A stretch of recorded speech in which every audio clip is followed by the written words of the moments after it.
ಕರ್ನಾಟಕ ರಾಜ್ಯ ಸರ್ಕಾರಿ ಹಾಸ್ಟೆಲ್ ಮತ್ತು ವಸತಿ ಶಾಲಾ ಅರಗುತ್ತಿಗೆ ನೌಕರರ ಸಂಘದ ವತಿಯಿಂದ ಇವತ್ತು ಜಿಲ್ಲಾ ಸಮಿತಿ ಚಿಕ್ಕೋಡಿ ಬೆಳಗಾವಿ ವತಿಯಿಂದ ಕೂಡ ಇವತ್ತು ನಾವು ಇಲ್ಲಿ ವಿಭಾಗಾಧಿಕಾರಿಗಳ ಕಚೇರಿ ಮುಂದೆ ಪ್ರತಿಭಟನೆಯನ್ನು ಮಾಡಿ ಇವತ್ತು ನಾವು ವಿಭಾಗಾಧಿಕಾರಿಗಳಿಗೆ ಮನವಿಯನ್ನು ಸಲ್ಲಿಸಿದ್ದೇವೆ.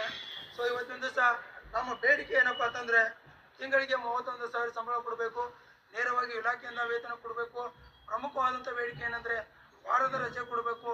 ಜೊತೆಗೆ ಬೀದರ್ ಮಾದರಿಯಲ್ಲಿರುವಂತಹ ನೌಕರರ ಸಹಕಾರ ಸಂಘವನ್ನ ಇಡೀ ರಾಜ್ಯದ ವ್ಯಾಪ್ತಿಯಲ್ಲಿ ವಿಸ್ತರಿಸಬೇಕು ಅಂತೇಳಿ ಇವತ್ತು ಸುಮಾರು ಒಂದು 15 ಬೇಡಿಕೆಗಳನ್ನು ಇಟ್ಕೊಂಡು ನಾವು ಮಾನ್ಯ ಎಸಿ ಅವರಿಗೆ ವಿಭಾಗಾಧಿಕಾರಿ ಅವರಿಗೆ ಮನವಿಯನ್ನು ಸಲ್ಲಿಸಿದ್ದೀವಿ.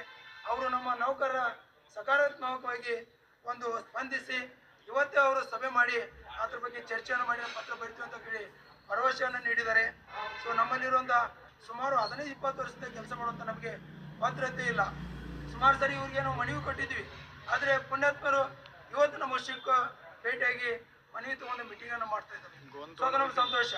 ಸೊ ಅದಕ್ಕೋಸ್ಕರ ನಮಗೆ ಕನಿಷ್ಠ 31,000 ಸಂಬಳ, ನೇರವಾಗಿ ಇಲಾಖೆಯಿಂದ ವೇತನ ಮತ್ತು ವಾರದ ರಜೆ ಕೊಡಲಿ ಅಂತೇಳಿ ಸಹಕಾರ ಸಂಘ ರಚನೆ ಮಾಡಲಿ ಅಂತೇಳಿ ರಾಜ್ಯದ 30 ಜಿಲ್ಲೆಯಲ್ಲಿ ಕೂಡ ಇವಾಗ ಹೋರಾಟಗಳು ಪ್ರಾರಂಭ ಇದ್ದಾವೆ.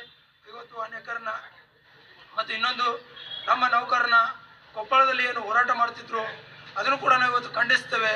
ನಮ್ಮ ನೌಕರರು ಸುಮಾರು 200 ಜನರನ್ನ ಕೊಪ್ಪಳ ಜಿಲ್ಲಾ ಆಡಳಿತದವರು ಅರೆಸ್ಟ್ ಮಾಡಿದ್ದಾರೆ. ಅವ್ರನ್ನ ಬಂಧಿಸುವಂತ ಹೋರಾಟವನ್ನು ದಿಕ್ತಪ್ಪಿಸುವಂತ ಒಂದು ಕೆಲಸವನ್ನ ಕೊಪ್ಪಳ ಜಿಲ್ಲಾ ಆಡಳಿತ ಮಾಡ್ತಾ ಇದೆ.